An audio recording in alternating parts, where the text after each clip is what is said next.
Farming has changed a lot in 7 days over the years, and now that consoles and PC are on the same version, I want to show you guys the ins and outs of farming in 1.0. For starters, you're going to be able to have to make farm plot blocks in order to be able to plant almost everything in the game, with the notable exception of the 3 different tree seeds. You've got oak seeds, pine seeds, and blue spruce seeds. You get these just from chopping down the trees it gives them to you. You can plant these pretty much anywhere.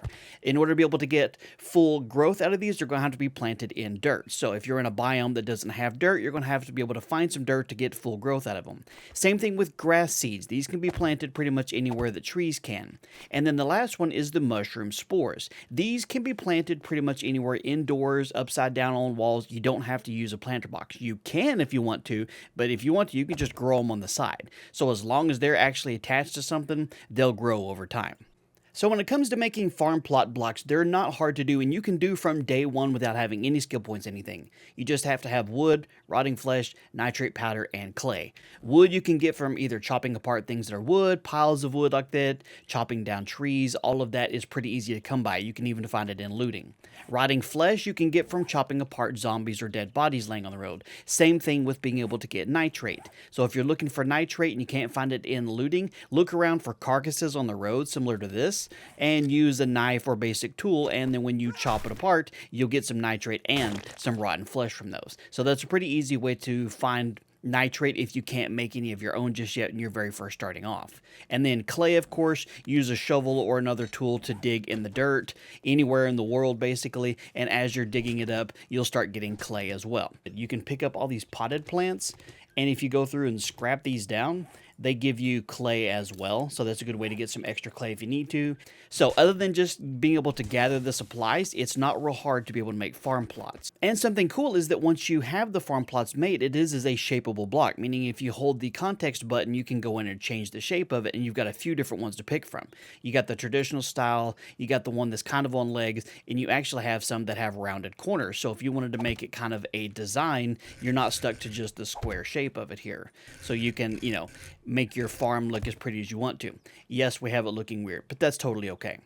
When it comes to getting seeds, you can either find them or you can buy them early on. It takes a while to get to where you can learn to craft them. If you want to be able to learn to craft your own seeds, you have to find the Southern Farming magazines. And as you read each one of these, your seed crafting skill goes up. If you go under your skills menu, over to your crafting skills, go to the second page under seeds, you'll see where each one is unlocked. Under tier 1, you get cotton seeds, goldenrod, chrysanthemum, coffee, yucca, and aloe vera, and then as you read more, you get to tier 2 for blueberries, hops, pumpkin seeds, mushroom spores, corn seeds, and potato seeds.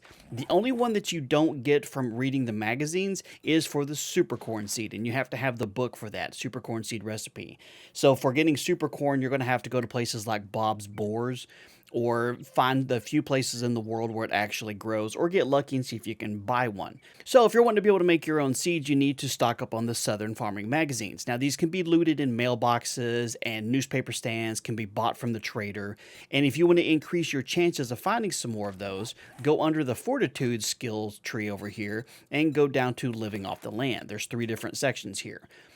As you read these, you'll double the harvest of the plants, and it also decreases how much it costs to make farm plots for each one of those. But as you start putting skill points into those, it increases the chances of you actually finding these books. So if you're going to go the farming route, you want to be able to have as many of these books as possible. So putting a skill point into Living Off the Land will increase the chances of finding those, and thus giving you a higher chance of being able to max out the magazine tree over here for getting those. So you got your farm plot blocks and you got your seeds. Now where can you place them? Pretty much anywhere in the world that you want to. You can place them in the middle of the street and grow your crops outside. You can place them on top of buildings if you want to. You can place them inside of buildings. You can place them wherever you want to. And in case anybody asks, yes, you can absolutely make yourself an underground farm if you want to. I'm not sure why you would want to, other than just because it's kind of cool. But this is where another part of the farming aspect comes into, is you have to have a light source. So whether you're underground, above ground, on top of a building, or inside of a building, you have to have a source of light from the sun. You can't use like your headlamp or torches or anything. It doesn't work. So if you decide to build underground and you try to place your crops under there, even if you have enough space over it, it will not allow you to be able to place those there until you have a source of sunlight. Now you try to place it down there, and the light coming through will actually allow you to be able to plant those. But again, you block off the hole entirely so that there is no light coming in. Then you try to place your crops in there, it won't let you do that. So anytime that you're trying to place your seeds inside the farm plots and it's not letting you, you might want to check just to make sure you're within the space of how the light works.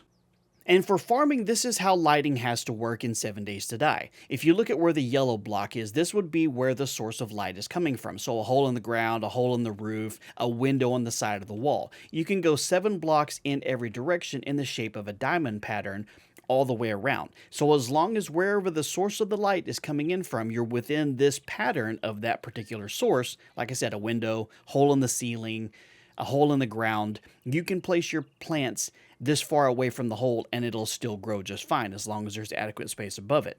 But this is the pattern that you have to consider when you're figuring out where you want to put your farm plot blocks, is where this center point of light is going to be, and then you can go 7 blocks away in every direction in the shape of a diamond.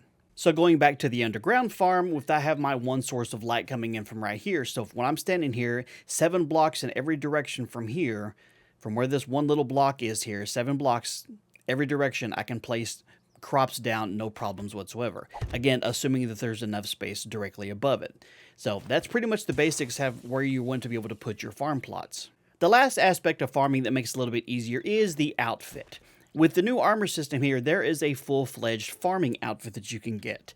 And if you get all the pieces here, you get the full set armor bonus. But with the farmer hat, you get seed loot bonus, so you have a higher likely chance of finding seeds. With the farmer outfit, you get the crop harvest bonus. You get 10% more crop from just wearing the top here. And with the boots, your seed harvest bonus. You increases the chance of being able to get seeds after you harvest those. The gloves give you rifle damage, which is nice to have, but it doesn't affect the farming. And then if you get all of them put together, all 4 farmer pieces together, you get 10% more health and stamina from food. So it's nice to be able to have the full set there if you're going the farming route. So there you have it. That's the ins and outs of farming. If I missed anything or if anything was confusing and you have some more questions, leave it in the comments and I'll see if I can help you out. If you enjoyed the video or found it useful, leave a like. And if you're new to the channel, make sure you subscribe so you don't miss out on the future videos. Thank you guys for your time. You have a wonderful day, and I'll talk to you later.